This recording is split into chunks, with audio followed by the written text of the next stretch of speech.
amarira intuno mu mitima yacu nivyo vyuzuye ewe mana turasavye ugumbire imitima yacu kuko nibihe bigoye kwakira kubwacu turasavye inkomezi udushobose kuko ubwacu ntacyo twokwishoboza muri ibi bihe bigoye cyane mana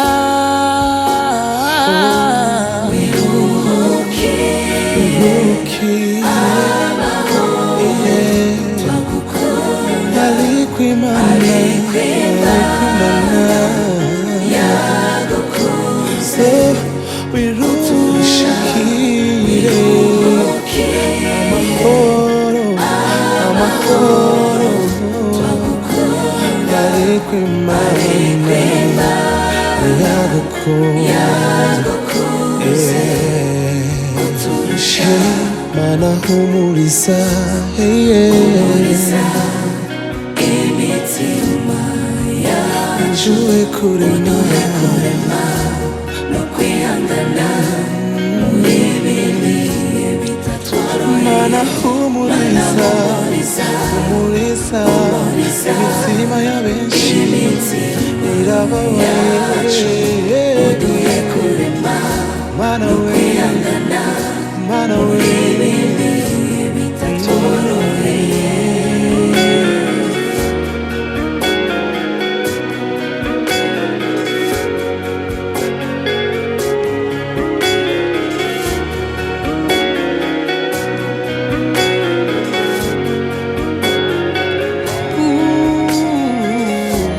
Ulikuwa baraka kwetu, ulikuwa furaha ya wengi, kile kicheko chako tutakikumbuka daima, japokuwa moyoni tuna huzuni, ila mbinguni sherehe tu. Biharusi wa Bwana, hey yeah. Impanuro zawe inyigisho zawe ntituzavyibagira uwatubereye umugisha mu bihe twamaranye intwari ntiziramba ntituzibagira ico wari kuri twe twiyubare natwe dusigaye muri iyi si ntidusamazwe n'ivy'iyi si bidutesha agaciro nuko hahigwa abapfira n'umwami Yesu baruhuke ubutame kuko ibikorwa vyabo bijana nabo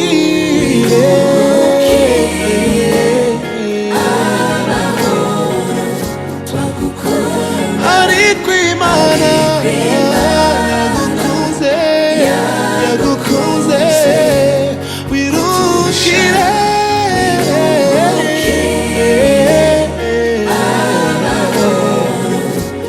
ariko Imana yagukunze Yesu umurisha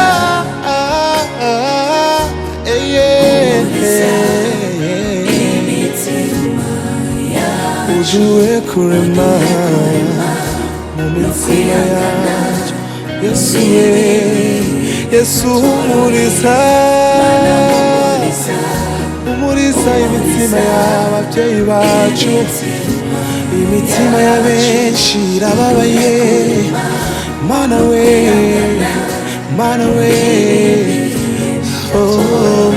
numva ijuru rivuye mu ijuru rimbwira riti kandi guhereye none ko hahirwa abapfa bapfira mu mwami kandi muhemu aravuga ati egome ngo baruhuke ubutame bwabo. Natwe Mana dusigaye hano mw'isi uturemeshe Mana, kuko imitima yacu irababaye yuzuye agahinda n'amarira. None bene data muri hano, isi nikadusamaze ntikaduhende, ahubwo turereke umwami Yesu. Amen. Mana humuriza imitima yacu, intwari ntiziramba. Yesu we, Yesu we, humuriza imitima y'ishengero. Mana we, Mana we,